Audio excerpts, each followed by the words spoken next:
골든타임으로 현재는 6시간 알려져 있습니다. 시간이 지날수록 뇌 손상은 점점 커진다고 알려져 있으므로 가능하면 빠른 시간 내에 도착해서 치료를 받는 것이 가장 회복에도 도움이 됩니다.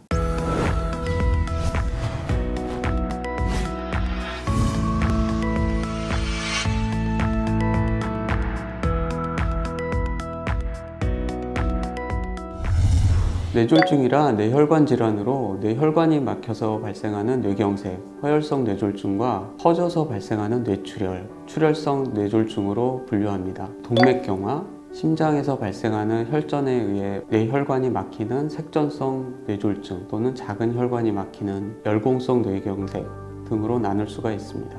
뇌졸중 증상의 특징은 갑자기 발생하는 신경학적 이상입니다. 얼굴 한쪽이 마비가 오는 안면마비, 한쪽의 팔다리의 근력이 약해지는 현마비, 또는 갑자기 발생하는 어지럼증, 한쪽 눈이 안 보이거나 한쪽 시야가 안 보이게 되는 시야장애 등도 뇌졸중의 증상일 수 있습니다. 또한 갑자기 발생하는 두통, 특히 심한 두통으로 일컬어지는 벼락두통도 뇌출혈의 증상일 수 있습니다. 허혈성 뇌졸중인 뇌경색은 혈관이 막혀서 발생하는 질환입니다. 그러므로 빠른 시간 내에 혈관을 다시 재개통을 해줘야 뇌 손상을 줄이고 환자의 예후를 좋게 할 수 있습니다. 그래서 환자분들께서는 증상이 발생하고 빠른 시간 내에 뇌혈관 치료를 할 수 있는 병원에 도착하셔야 이와 같은 재관류 치료를 시행할 수 있습니다. 골든타임으로 현재는 6시간 알려져 있습니다. 특히나 증상 발생부터 4시간 30분까지는 정맥내 혈전 용해술을 시행할 수 있습니다. 또한 4시간 반이 지나서 6시간까지는 동맥내 혈전 제거술을 시행할 수가 있습니다. 그러나 시간이 지날수록 뇌 손상은 점점 커진다고 알려져 있으므로 가능하면 빠른 시간 내에 도착해서 치료를 받는 것이 가장 회복에도 도움이 됩니다.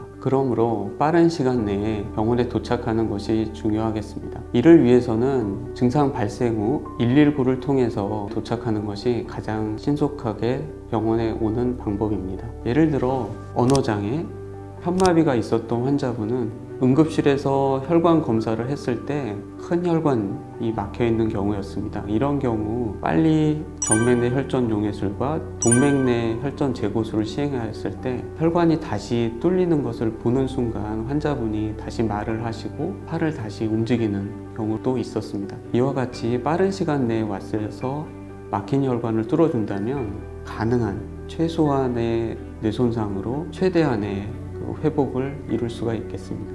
뇌졸중은 계절, 온도나 습도와 연관성이 있다는 보고도 있습니다. 추운 날씨나 기온차가 큰 경우에 혈관 수축이나 혈액의 점도의 변화로 인해서 뇌혈류가 좋지 않아서 뇌경색이 좀 더 발생이 증가하는 경우가 있겠습니다. 그러므로 추운 날씨에 바깥에 나갔을 때는 따뜻하게 입으시기 바라며, 또한 봄철에는 미세먼지가 증가하게 되는데 미세먼지도 몸에 염증 반응을 일으켜서 뇌혈관에 좋지 않은 영향을 미칠 수 있습니다. 그러므로 미세먼지가 많은 계절에는 주의가 필요하겠습니다.